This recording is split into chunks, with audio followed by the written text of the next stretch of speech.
E mais um destaque agora, o senador Roberto Rocha manifestou confiança na aprovação da PEC da reforma tributária. Roberto Rocha é o relator da matéria e conversa com a gente agora aqui em Os Pingos nos Is. Já aqui o senador. Boa noite, senador. Obrigado pela entrevista e pela presença aqui no programa. Boa noite, Vitor. Boa noite, Augusto. Boa noite, Ana Paula, Guilherme. Boa noite, José, Maria. Prazer estar com vocês mais uma vez aqui nesse importante programa. O senador, ontem o senhor apresentou o relatório da proposta da reforma tributária. Quais são as principais mudanças e na prática, caso essas mudanças sejam de fato aprovadas, porque ainda, claro, pode haver muitas mudanças no meio do caminho, mas se esse relatório que o senhor apresentou for levado adiante, haveria, no final das contas, uma redução da carga tributária aqui no Brasil, senador? Olha, a gente tem que partir do princípio que não pode diminuir carga tributária no início, porque ninguém abre mão de receita, como também não pode aumentar a carga tributária. Tanto que nós temos na nossa PEC, na nossa proposta, uma trava que impede, nos 2 primeiros anos que vão ser feitas a transição, é proibido fazer qualquer tipo de aumento de carga tributária.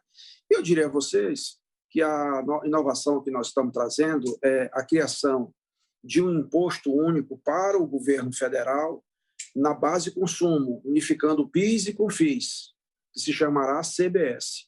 E um imposto único na base de consumo, unificando os impostos dos estados e municípios, e ICMS e ISS, que se chamará IBS. Eu penso que o que a gente, no final, chama de IVA dual, que é um modelo que hoje é compatível com a realidade do Brasil, um país de dimensões continentais, onde as diferenças regionais são gritantes. A realidade do Maranhão, do Piauí, é completamente oposta à realidade do Rio Grande do Sul, de Santa Catarina, por exemplo.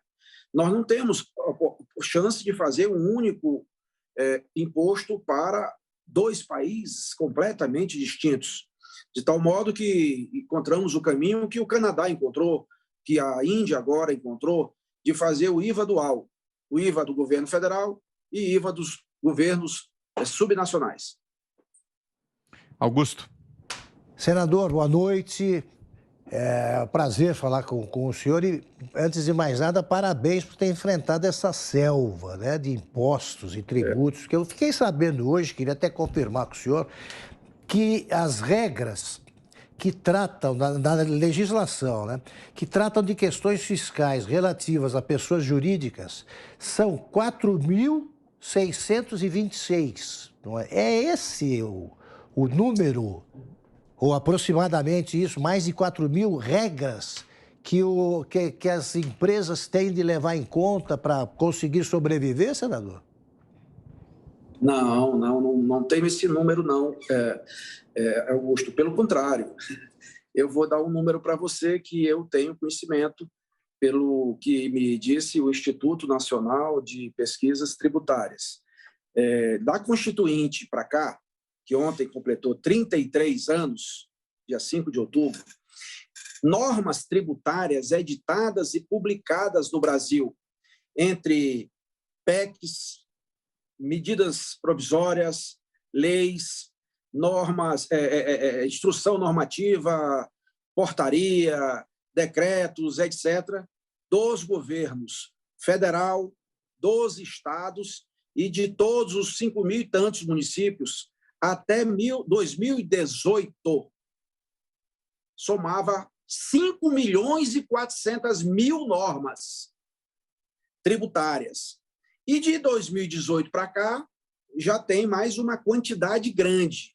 Nesse momento que estamos falando aqui nessa entrevista, certamente, várias normas tributárias vão ser editadas no Brasil inteiro. Alguém escreveu o livro, que não me foge agora o nome, juntando, colecionando isso. Esse livro chegou ao peso de 2 hipopótamos. De 2018 para cá, tem mais um filhote de hipopótamo, de tal modo que é muito mais do que a gente pode imaginar, Augusto. Obrigado. Ana Paula Henkel, sua pergunta, Ana. Boa noite, senador.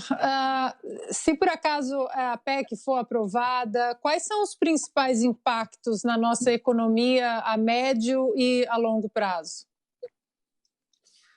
É necessário dizer, Ana, que a gente não pode fazer uma reforma tributária clássica, apenas trazendo o que já 170 países do mundo, de 200 nações, já utilizam, que é o Imposto sobre Valor Agregado, o IVA. Não pode ser só assim. Ela tem que ser além, ela tem que ser uma reforma tecnológica. Nós temos que sair do mundo analógico para o mundo digital.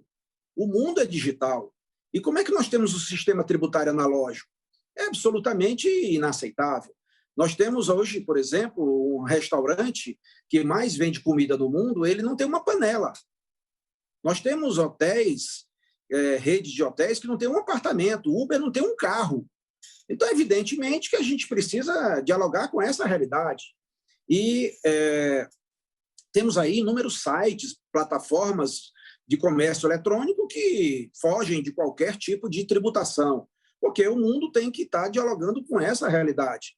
A nossa proposta propõe, a nossa PEC propõe um sistema simples, um sistema viável e um sistema justo. Ele unifica esses impostos da base consumo, que é a principal base tributária do Brasil, sobretudo aquela em que os pobres mais estão dentro. Por quê? Porque tudo que eles ganham mal dá para o consumo. Então, a carga tributária é imensa, é só comparar. O que o pobre mais consome? É bens ou serviços, por exemplo? Claro que é bens. Então, a carga de bens é muito maior do que a carga de serviços.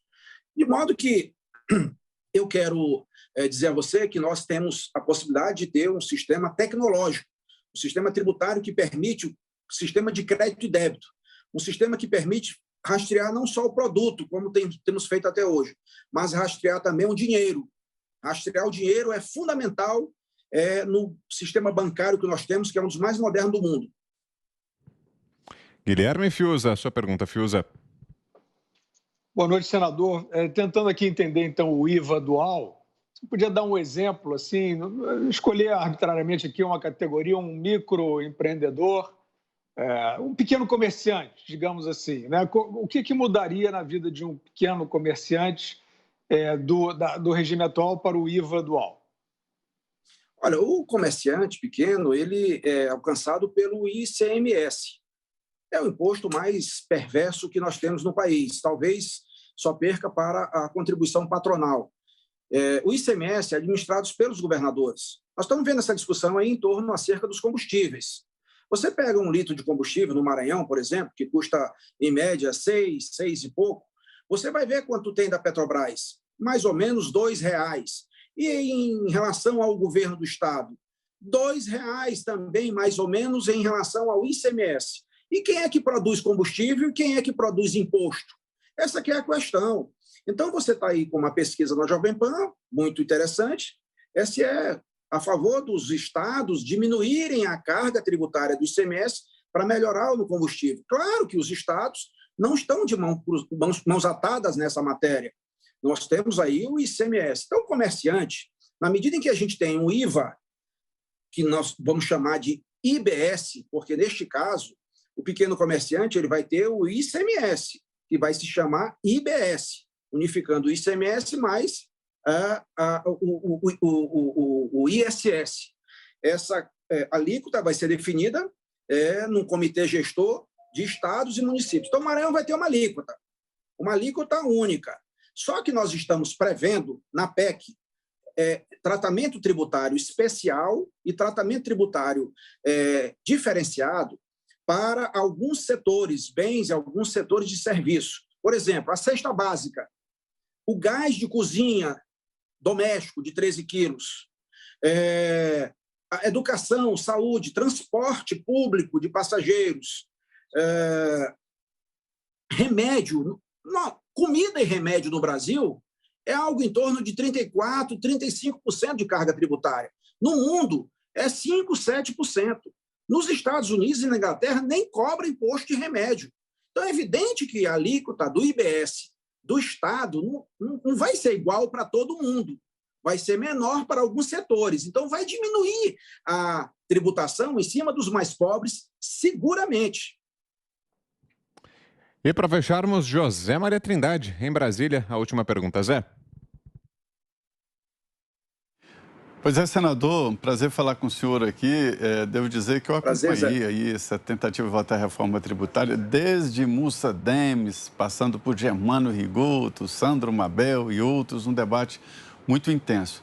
E o nosso sistema tributário ficou realmente velho, né? Lá da década de 60 e 70, o mundo de lá para cá mudou muito, inclusive o senhor está falando muito acertadamente aí sobre o dinheiro eletrônico, né? Eu queria perguntar exatamente sobre isso, a mudança. A gente tem que falar que quem paga imposto é o consumidor, é o povo, não é empresário. O empresário apenas repassa o imposto que ele cobra nos produtos, bens e serviços. Os detalhes, é sobre a cobrança aí de bens, o produto de bens para helicóptero, iate, né? Enfim, esses equipamentos de ricos que não pagavam o IPVA, não pagavam impostos e é que a partir do seu projeto começa a pagar. E também sobre o futuro do contador, que volta a ter o seu trabalho tradicional, que o trabalho tradicional do contador não é ficar emitindo boleto e pagando imposto, não. Avaliando o fluxo das empresas, estoques e tal. Não extingue a função do contador, mas leva para a função original. A minha pergunta, senador, é exatamente sobre isso, né? Sobre o futuro da profissão de contador depois da reforma e se é possível mesmo aprovar esse projeto no Senado, pelo menos. Olha, Zé Maria, eu acho que os contadores, de um modo geral, devem estar satisfeitos com a nossa proposta. Tanto que hoje eu recebi aqui em Brasília a Associação Nacional para uma palestra, inclusive, de âmbito internacional, que vai ser realizada em Porto Alegre, ainda durante o mês de outubro, onde eles vão entregar uma carta de apoio ao nosso projeto oficialmente, a categoria dos contadores. Nós conseguimos algo que nunca ninguém conseguiu. Nós chegamos a um ponto em que o Brasil nunca alcançou. Nós conseguimos ontem, no dia de aniversário da nossa Constituição Federal, 33 anos, apresentar nosso relatório, depois de 3 anos de trabalho, com o apoio dos 3 níveis de governo, os 3 entes federativos. A presença do ministro Paulo Guedes e do diretor da Receita Federal, a presença dos secretários estaduais de Fazenda, representando a Concefaz, e a presença... Acho que travou um pouquinho a conexão, não sei se vai voltar. Acho que está voltando, senador. Travou um pouquinho, eu vou pedir para o senhor retomar só esse trecho final da fala, por gentileza. Não voltou. Acho que a gente perdeu o contato. Já era a última pergunta, então fica aqui o nosso agradecimento ao senador Roberto Rocha, do PSDB do Maranhão, que participou com a gente aqui de Os Pingos nos Is. Muito obrigado pela entrevista.